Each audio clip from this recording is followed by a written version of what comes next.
मेथडचा यूज होते. एक आहे ट्री डायग्राम आणि एक दुसरी मेथड आहे, जर आपल्याला मुद्दल दिलेली आहे, जर आपल्याला मुद्दल दिलेली आहे आणि राशी दिलेली आहे, तर मुद्दल आणि राशीचं गुणोत्तर मांडून आपल्याला तिथून व्याजदर काढता येते. ठीक आहे, तर ते आपण पुढच्या भागामध्ये पाहणारच आहोत. परंतु इथे बघा, इथे दिलेलं आहे अंतर. काय दिलेलं आहे? अंतर. आणि अंतरवाली कन्सेप्ट फक्त आपण एकाच मेथड मध्ये शिकलो, ती म्हणजे कोणती मेथड? ट्री डायग्राम, आहे की नाही? मग आता ट्री डायग्रामची मांडणी करू आपण. फक्त ऑब्झर्वेशन वरती क्वेश्चन येतो हा बघा. ठीक आहे, 2 वर्ष. इतर रक्कम कशी येते? सारखी. इतर रक्कम तर काढू शकत नाही आपण, कारण इथे 2500 रुपये ही जरी मुद्दल दिलेली असेल, पण व्याजदर माहित नाही आपल्याला. व्याजदर माहित नसल्यामुळे तेच तर काढायचं आपल्याला, त्याच्यामुळे इथे रक्कम लिहू शकत नाही. परंतु इथे रक्कम लिहू शकतो आपण 16 रुपये, कारण आपल्याला काय दिलेलं आहे? अंतर दिलेलं आहे. किती वर्षाचं? 2 वर्षाचं चक्रवाढ व्याज आणि सरळ व्याज. मग अंतर आपण इथं लिहिलं, बरोबर आहे. आता हे 16 रुपये आले कसे असेल?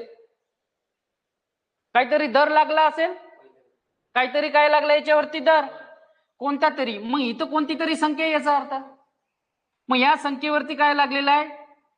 दर लागला, तेव्हाच ती संख्या आली ना. मग आता ती संख्या पकडू आपण, काही XYZ. ठीक आहे, ती संख्या पकडली आपण, कन्सिडर केली, एक संख्या पकडली किंवा Y संख्या पकडली. ठीक आहे, Y ही संख्या पकडली, त्याच्यावरती आपण X% दर लावला. किती पर्सेंट?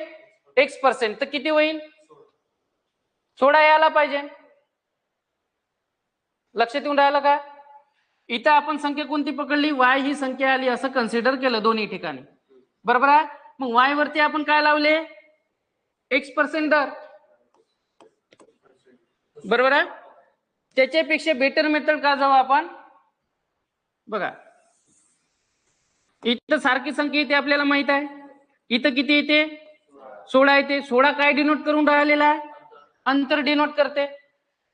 मग इथं येणाऱ्या संख्या आपल्याला माहित आहे. या 2500 रुपयावरती काहीतरी दर लावला आपण. ठीक आहे, 2500 रुपयावरती काय लावला आपण? काहीतरी दर लावला, आणि तो दर आपण पकडू X%. मला सांगा, इथं जर X% लावले तर पर्सेंटेजच्या भागाकारामध्ये किती येईल? 100. मग 0 0 काय होईल? कॅन्सल. म्हणजे उत्तर किती येईल? किती येईल? 25X ना. 25X. इथे सुद्धा काय येईल? 25X. हे लक्षात आलं का? दर माहिती नव्हता आपल्याला. आपण काय केलं? ही जी मुद्दल दिलेली आपल्याला किती? 2500. या 2500 रुपयावरती आपण X% दर लावला. आपल्याला माहित आहे 2500चे आपण X% काढले म्हणजे किती येईल? 25X आणि 25X. आता मला सांगा, इथं सुद्धा दर कोणता लागेल? तोच X% जो आपण इथे लावला. मग इथे सुद्धा आपण X% लावला. X भागीला किती? 100. मग 25X चे जेव्हा आपण X भागीला 100 करू, तेव्हा उत्तर किती यायला पाहिजे? चला लक्ष आहे इकडं. मग 25X चे आपण काय करणार? X डिवायडेड बाय किती? 100 बरोबर किती यायला पाहिजे? 16. लक्ष आहे? लक्ष आहे का? 25 1 25, 25 चौक किती? 100. X गुणिला X म्हणजे किती? X चा वर्ग आणि 4 चे इकडे पक्षांतर किती होईल? 64. फक्त आपल्याला X काढायचा आहे. मग दोन्ही बाजूचा वर्गमूळ. मग दोन्ही बाजूचा वर्गमूळ घेतला आपण तर काय होईल? 8. आहे का ऑप्शनला? हा. मग दोन्ही बाजूचा वर्गमूळ घेऊन घ्या. दोन्ही बाजूचा वर्गमूळ.